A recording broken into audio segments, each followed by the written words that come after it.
যি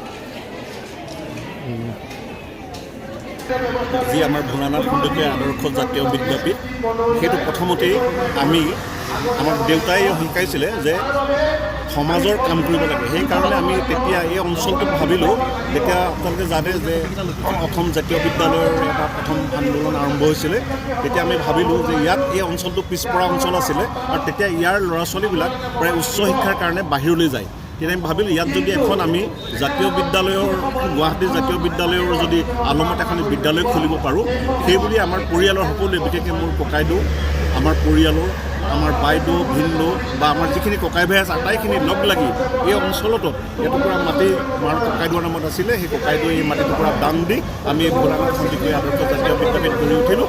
আৰু এই আজি যি ৰূপালী জয়ন্তীৰ বৰ্ষত আমি ভৰি দিলোঁহি, তাৰ কাৰণে আমি স্থানীয় সকলো ৰাইজ, অভিভাৱক অভিভাৱিকা তথা শুভাকাংক্ষী ৰাইজক আমি ধন্যবাদ জ্ঞাপন কৰি এই ৰূপালী জয়ন্তীৰ আমাক সফল হোৱাৰ কথাত সহায় কৰাৰ কাৰণে আমাৰ পৰিয়ালটোক আৰু আমাৰ যিসকল মৃতক হৈ গ'ল তেখেতসকলক যথেষ্ট আমাৰ উৎসাহ আৰু আমাৰ মৰম চেনেহ যাচি আমাক উৎসাহ যোগালে বুলি আমি আশা ৰাখিলোঁ।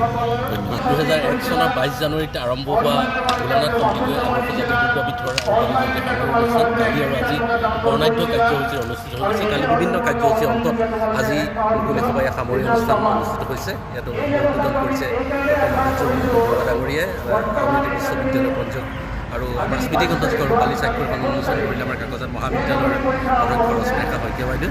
তাৰ পাছতে এতিয়া নিৰ্দিষ্ট বক্তাৰ ভাষণ প্ৰদান কৰিলে গুৱাহাটী জাতীয় বিদ্যালয়ৰ সন্মানীয় অধ্যক্ষ মেধি ডাঙৰীয়া আৰু এতিয়া জাতীয় বিদ্যালয়ৰ শিক্ষা সংসদৰ অধ্যক্ষ ডাঙৰীয়া বক্তব্য প্ৰদান কৰিছিল। আৰু আমি সকলোৱে আজি এই অনুষ্ঠানত উপস্থিত হোৱা আন্তৰিক ধন্যবাদৰ কৃতজ্ঞতা জ্ঞাপন কৰিছোঁ।